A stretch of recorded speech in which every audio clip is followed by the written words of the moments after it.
Yesterday at around 3 p.m., I was called by His Excellency President Kenyatta, and in our discussion, among other issues, we discussed the issue of the 100 million meant to support our youth in art. And in our discussion, I clearly put to His Excellency that art is in my DNA, that I belong in the theater fraternity.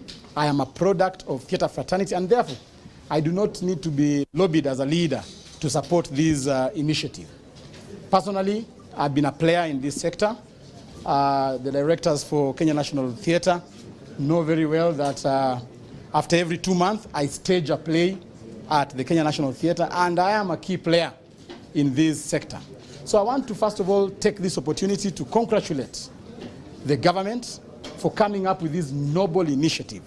It has been a very long time, and I think this is the first time we are seeing government committed in developing talent. And all I have to say is that we appreciate the government. In the budget of 2019-2020, they have been able to allocate 100 million meant for the youth. I would urge them to add a further 200 million shillings for the next financial year, because as you have been told by the director, the demand is so high. And therefore it is very important for the decision makers of government to consider allocating more funds to this program. Second, I would also like to urge them now to look at a more sustainable way of supporting talent.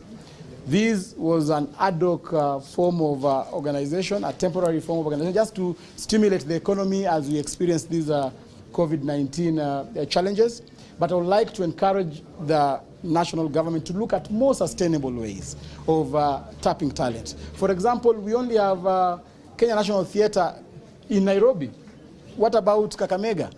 We need to see the national government prioritizing building and constructing theatre halls across the county, across our 47 county. I am alive of the fact that culture, performing arts elements under the Schedule 5 of our Kenya Constitution that we promulgated in 2010 is a devolved function.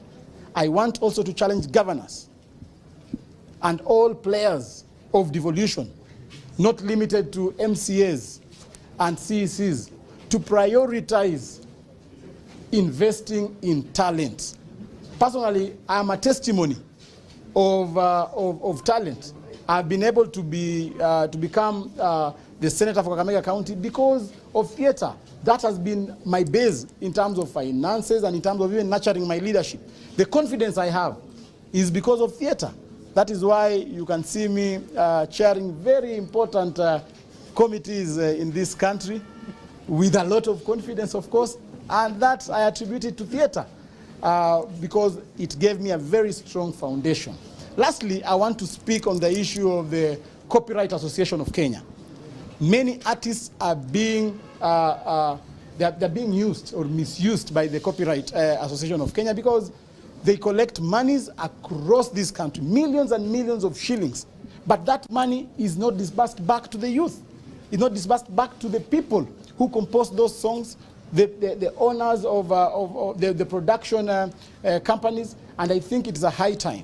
We need to do a very elaborate legislation that will ensure that monies that are being remitted to Copyright Association of Kenya are remitted back to the players of this industry, because we will not be sit back and expect some bosses seated in a Nairobi office enjoying monies accumulated from talent, and the real talented youth are not accruing any benefits from the same. So lastly, I also want to assure His Excellency President Kenyatta that we shall stand with your administration.